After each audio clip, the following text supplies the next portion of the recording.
guess the theme of today's video is how the hell you get more shit on a Temple Audio Trio 28 pedal board. I started outgrowing mine. I sold my ES5, bought this used ES8, which is, definitely bigger, but had more pedals, so I needed more shit to control. So at some point, you got to start building up. And I was looking to see if anybody made specific bridges, like these Strymon bridges for Temple Audio boards. There wasn't a direct maker or something that was directly compatible.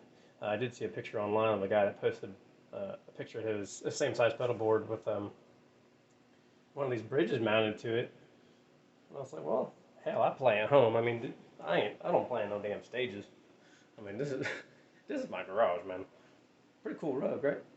I mean, this is where I play. It's my hobby. You know, I definitely wouldn't want to lug this Gigano thing around unless I was a pro and somebody else was doing it. But anyhow, Fixed Bridges, he makes the bridges for the Vertex Effects pedal board, which I would never buy. They're overpriced, and I really don't care for that dude, Mason Marin, Jello, bitch tits, Jello. I can't stand that fucking dude. God, I can't stand it. Anyway, if you go on the Fixed Bridge website, you can get them, I think it's like from 12 inches all the way up to 25 for the unhinged version, and about $65, same price for any of them. And these are very well made. He has a link on his Reverb site for the hinged version, and they start at 95. And like the dimensions for this one, this is a Trio 28. I measured this; it's 27 inches. I mean, they cut it down to the millimeters. It's accurate.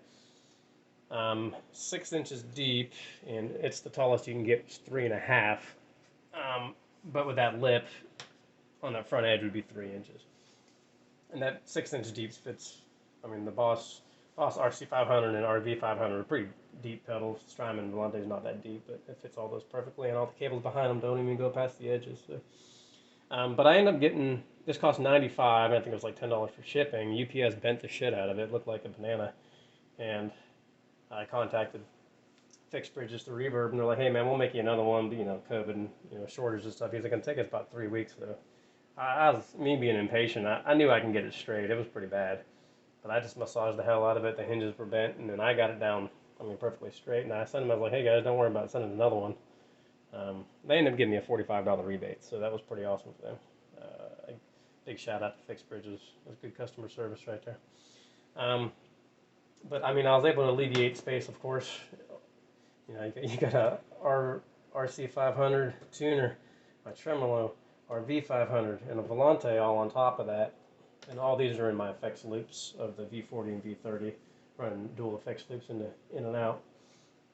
And that's one I just got about an hour ago, is that CS6, which powers everything on top, to include the JHS switchback, which is only used for the babyface tremolo because that's a mono in, mono out tremolo. So I just have that in the left channel into the V40, and it's actually out of phase, which sounds really cool. I didn't think it would because this does flip the phase, but man, I don't know, it just sounds really cool that way. Yeah, so hell, I got a lot on this pedal board, and we got exotic wah, which is a little bit shortened version of a wah. Just got that pulse a little bit ago. There's a local guy that has a shop here in Reverb, Brian Pearson. You can check him out, Southern Guitars. He has a lot of great stuff. I got that pulse from him, and this is the original version. The first 306 had a mono in with stereo out. They now have the ability to change a jumper on the inside to go stereo in, stereo out, but I didn't need that anyway. So, but that's in loop number 8, so that does go mono in and stereo out. This is loop number 7. 7 and 1 is the dualist. I have these split with stereo breakout cables. Those Rockford flat patch cable stereo breakout, I think it was. But that's loops 1 and 7, and that dualist doesn't stay changed. I have that thing set how it is, and I love it. That really is a damn good overdrive pedal, especially the string singer side. The heavy hand, I have the little mini dip switch on the inside set for extra distortion. Now, I didn't think it'd have that much gain on it. Damn, that thing really does. That's what led me to really liking that side more.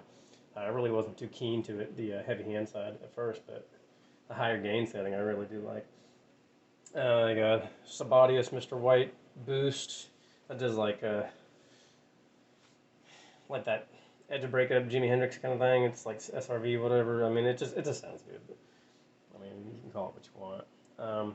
The big old Giganto myriad fuzz, and I'm not running anything in the loop of it. But one of the cool things about this is that if you do have the loop engaged and you're running together, certain settings, you get a hell of an awesome octave up mixed in with the fuzz. It's really cool. I don't know if that was intentional or not. I don't know. But it does. So that's where I leave it. I leave it on just for that effect with that fuzz. That's pretty sweet. Of course, the Chase Bliss audio automaton. I absolutely love that. I have had that thing for about 3 months now, and I love it just as much, if not more, than the second I got it. I will never, ever, ever get rid of the automaton. Hopefully, it never dies on me. Little mini ego compressor, set very lightly. Deja Vibe. And in the volume loop, which is loop number 9, which I do use that, is the SY1 synthesizer, which is so cool. I just use it when I want to make like backing track stuff. I just got it about a week and a half ago. It's pretty fun. So that's 9 pedals, of course in the loop. So the ES8, and then you got 1, 2, 3, 4, 5, 4 on top. Exclude the tuner. It's pretty fun building this damn thing. It gets pricey, but I've been working for a long time to buy stuff and buy, sell, trade on Reverb. Do a lot of that. Get some good deals sometimes. I just bought, which I still have. That's the one I haven't sold yet. Is that Diesel Herbert distortion? You got that thing sitting in the box over there. And I bought that and 3 JHS pedals: the Bonsai, the Cheese Ball, and the Clover, and a Rev G2. I bought that for $400. The guy was selling to get rid of them, and I had no intention of keeping any of them. I sold 4 of them in the first day and a half, of course, for profit. I figured I only had $89 invested in each pedal, so I was buying that to help pay for Christmas. Hopefully, you can see underneath. These are 2 CS7s. I do see a lot of comments about a CS7 not fitting under a Temple audio board, and I've had these for a while. I had them on a smaller Temple board too, and they fit fine. You just got to get a right angle IEC cable plug in for the back, and there's about an 1/8 of an inch clearance from that very front edge. They fit absolutely fine. So it's a bit of a wiring. It's tidy. It's just a lot of damn wiring under there.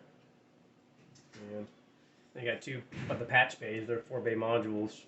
I use those for, of course, guitar in and stereo out to the front of the amp, and effects loops, dual effects loops coming from both amps in, and dual effects loops going back out to each separate amp. So those pay off. And I have one that controls the channels of my V30. That's about that. And this is a heavy SOB, man. Jesus Christ. Probably weighs about 50 pounds at least. But that's that. A lot of this discussion is just showing this. I'm definitely making some videos about some of my favorite tones I have set up. And this bridge, though, I guess I can talk a little bit more on this. These things are built really, really well. I used, actually, another piece of this. This is for something else, but this is that kind of premium pine from Home Depot. I just use that as mounts, and I had to because that Chase Bliss audio, the automaton was just a little bit too tall. It was hitting that front edge of it. So I sort of figured I'd have to use those to raise it up a little bit. But like I said, I play at home. It doesn't matter if it looks a little ghetto. But it's very sturdy. And everything else has plenty of space underneath. And these do come with screws in the front if you want to mount it and just keep it locked down. I just have it unlocked for now. So fun times. I have fun building this stuff, man, because I like to do things nice and neat. And I think I fuck around with guitar shit more than I ever do playing. But I guess that's about it. The JHS switchback is controlled by the control out. That brings that tremolo in and out of the loop. And I have that bank down set for a trem on and off. So if I want to turn the trem on and off on any patch, I just boop, boop, turn it on. JHS switchback's pretty cool. It's a little pricey. It's $100 for a damn switcher, but it's well made, and it's not like it's ever going to break. There's not very many components in it. Well, I guess at some point I'll be making some videos about some of this stuff. Hopefully, if you're looking for maybe an idea for a bridge for a Temple audio board, and you do play at home, I wouldn't say it's necessarily 100% practical if you're a gigging musician. It could be, but it's strong, man. Once you put those front screws in there, this whole thing's solid together. Well, that's enough rambling. Peace.